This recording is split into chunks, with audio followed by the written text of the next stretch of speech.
Many people have become agnostics because of the supposed conflict between the Bible and science. In truth, there is no conflict at all between a correct translation of the Bible and really proven science, not just unproved theories. One of these supposed conflicts is between the fact that science knows that human beings have lived on the earth far longer than the few thousand years covered by the Bible, and the common belief that the Bible says that Adam was the first man. But the truth is that the Bible nowhere says that Adam was the first man. Yes, I know that most of the preachers say that, but the Bible does not say it. It merely says that Adam was the first man of a new white race. The many mistranslations in the King James Version obscure much of the truth. For example, Genesis 1, verses 1 and 2. In the beginning, God created the heaven and the earth was without form and void, as though God made it all a complete mess. In the Hebrew, however, it says, now the earth had become chaotic and empty. For example, see Rotherham's emphasized Bible. That is, some early catastrophe had wrecked the earth, which was not without form and void before that. This was a judgment of God on earlier civilizations for their wickedness. Jeremiah 4, verses 23 to 27 gives us a vision of it. I beheld the earth, and lo, it was without form and void, and the heavens, and they had no light. I beheld the mountains, and lo, they trembled, and all the hills moved lightly.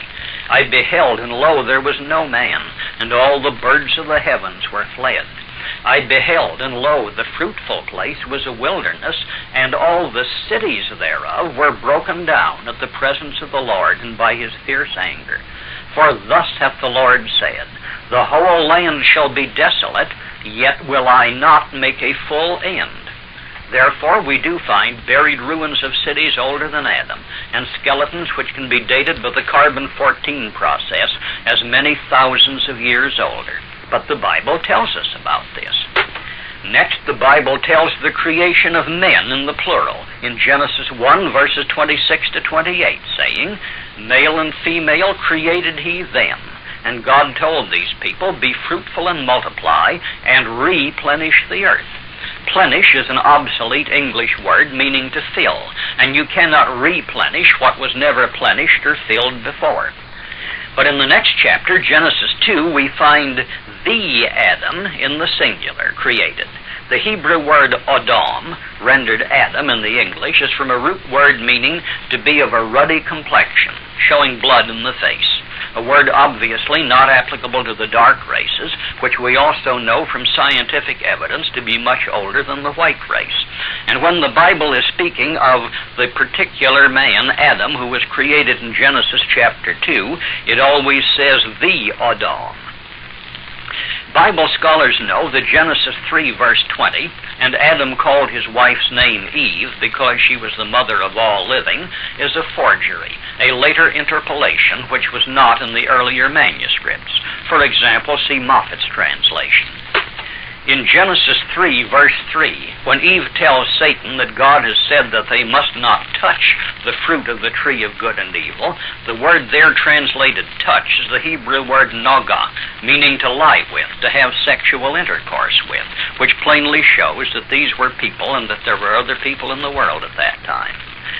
The 4th chapter of Genesis records the birth of Cain and Abel. In the Hebrew, the wording suggests that they were twins. No other child of Eve is mentioned until the birth of Seth, when Adam was 130 years old, certainly long after the birth of Cain and Abel, which most scholars say was over a century earlier. Yet, when Cain killed Abel, and in punishment was driven out of the land, he complained to God that anyone that findeth me shall slay me. That's Genesis 4, verse 14. Also, Genesis 4, verse 17 records that upon being sent away, Cain found in the land to which he went many other people, because he not only married a wife, but found enough people there to build a city. These were the pre-Adamite races mentioned in the latter part of Genesis chapter 1. The Garden of Eden was not a plantation of ordinary trees and shrubs. God did nothing so foolish as to make a special creation just to have a man to wield shovel and pruning shears, when he already had millions of pre-Adamite peoples available for that sort of work. We are told that the Garden of Eden contained the tree of the knowledge or experience of good and evil. Now, no tree of the forest has any knowledge or experience of either good or evil. And the 31st chapter of Ezekiel says, "Behold, the Assyrian was a cedar in Lebanon, with fair branches and a shadowing bough, and of a high stature. Therefore his height was exalted above all the trees of the field, and his boughs were multiplied, and his branches became long.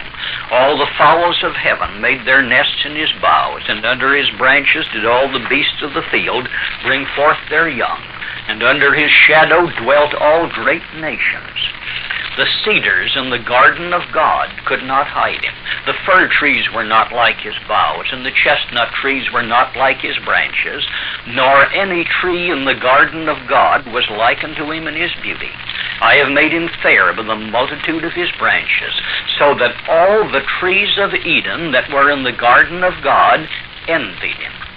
Obviously, the trees in the Garden of God in Eden were family trees of races and nations who admired and envied the early Assyrian Empire, for an ordinary wooden tree can't envy anybody.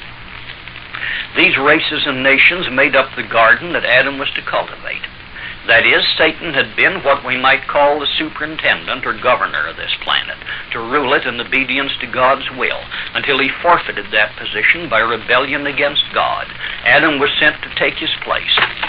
It was Adam's job to rule the various nations and races of the earth as God's representative here, educating them in God's laws and enforcing obedience to those laws. These other races and nations had been here many thousands of years before Adam.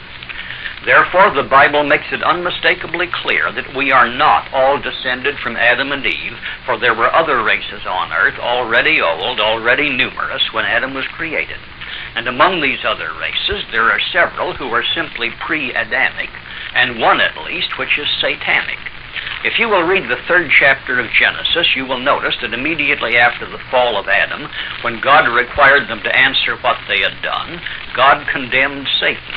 The word mistranslated serpent here is the Hebrew word nokash, which literally means enchanter or magician. And no doubt Satan, still possessing many of his angelic powers, was able to be an enchanter or magician. It is certain that the one who seduced Eve was no mere scaly snake wriggling along the ground. Yes, I said seduced Eve, for that is what she admitted in the original Hebrew, and Cain was the son of that seduction. The Bible uses the word begat with monotonous regularity in tracing family trees, but the first time the Bible ever says that Adam begat anyone is Genesis 5, verse 3, where it says, "And Adam lived 130 years and begat a son in his own likeness after his image, and called his name Seth."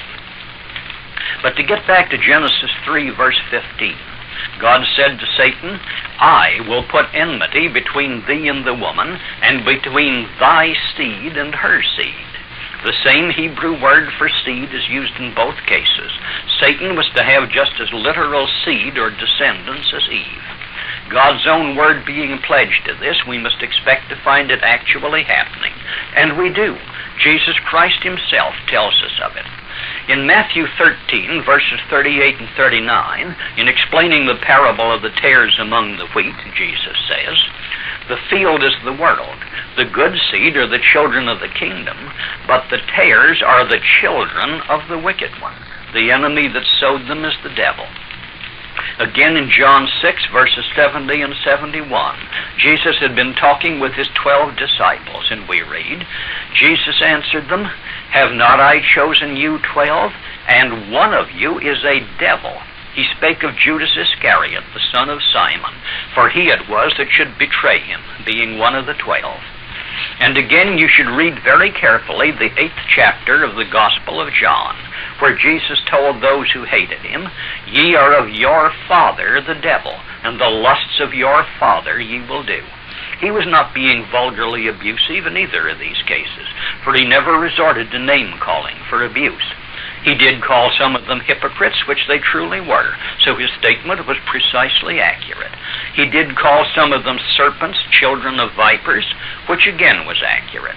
Long before this, the children of Satan had adopted the serpent as a symbol or emblem of Satan, and that is why their tradition eventually gave the word Nakash the secondary meaning of serpent, when its original true meaning is enchanter. Jesus therefore was telling them that they were of their father the devil, or serpent if they preferred that word. In this he was simply stating a biological fact with scientific precision and identifying the persons of this ancestry. Whenever someone tells you that the Bible is in conflict with what modern science has proved true, don't you believe it.